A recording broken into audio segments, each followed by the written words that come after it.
For the first time in a very long time, I'm being really intentional about setting annual goals. Goals for health and fitness, personal, professional, and of course, financial goals. And this time around, I'm going to be using my Notion template to organize my thoughts and track my progress toward these goals throughout the entire year. And no, this video is not sponsored by Notion, but I started using it in mid 2022 and I just really loved it, so I'll definitely be seeing a lot more of it in 2023. What I've discovered is that setting goals, and especially financial goals, is really important because it helps to have a clear picture of where exactly you're headed and not just going throughout the year letting life happen to you, but being able to direct yourself and your energy focus toward one or a couple specific goals that you want to achieve. And for me, for the longest time, I really didn't like setting goals because it just felt very restrictive and I felt like I couldn't prioritize things outside of the goals that I had already set. And on top of that, if I didn't achieve one of my goals, I just felt like a total failure. I decided to make the switch back to setting goals because I realized that the entire time I had had the wrong mindset.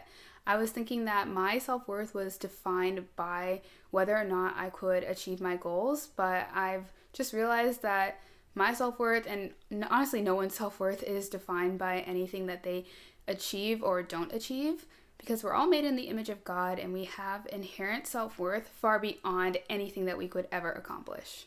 Now with this mindset, goals have just become a way for me to hold myself accountable to what I want to achieve.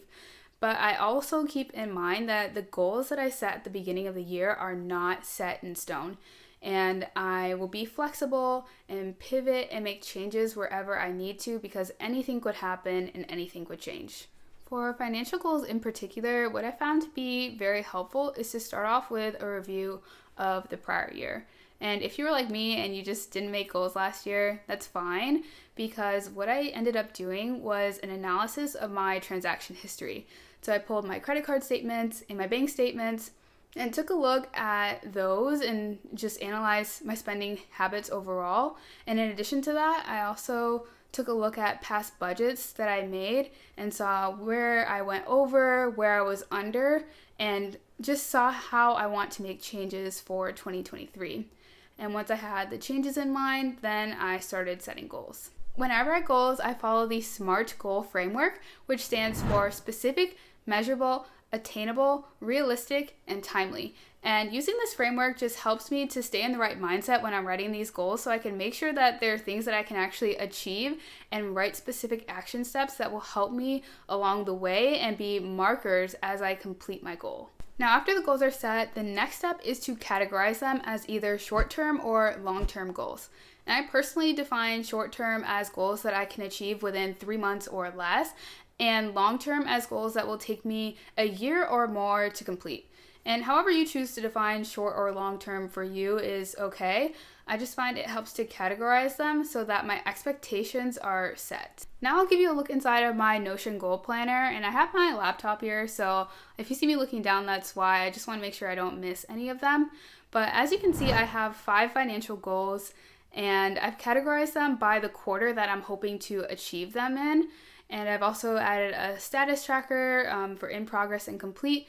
And then I also have the number of action steps for each goal. And as I complete each action steps, I'll come back throughout the quarters and track the action step progress so that I know that I'm making progress toward my goals. The first goal I have is to consistently and intentionally budget. So one of the things I'm focusing on in 2023 is making sure that I'm spending my money on either things that are absolute essentials or things that will benefit me in the long run. And of course, I'll still have fun money and things like that built into my budget, but I really want to cut out unnecessary expenses that I saw that I kept in 2022. And for example, one of those is subscriptions that I would hang on to just thinking like, oh, maybe I'll need this at some point in the future, and I never did. So I want to completely just be done with that in 2023.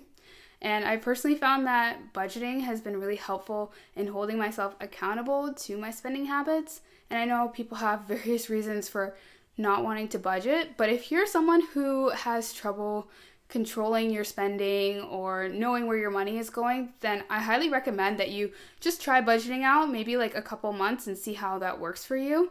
And if you need help, I actually have a video on my own monthly budgeting process, and the link for that will be in the description box below. My next goal is to max out my HSA. I actually just opened my HSA this year through Lively, and it's going really well so far. But if you're not familiar, an HSA is a health savings account, and they are triple tax advantage because the contributions that you make to the HSA are tax-free. The funds grow within the HSA tax-free, and then the distributions from the HSA are also tax-free. So they're just a great account overall to have. And another great thing about HSAs is that you're able to invest the contributions over time so that you can take advantage of compounding interest and grow your contributions even greater. My HSA provider, Lively, allows customers to invest contributions over $3,000 with no annual fees. So once I reach that threshold, I'll be starting to look to use my HSA as another type of investment vehicle.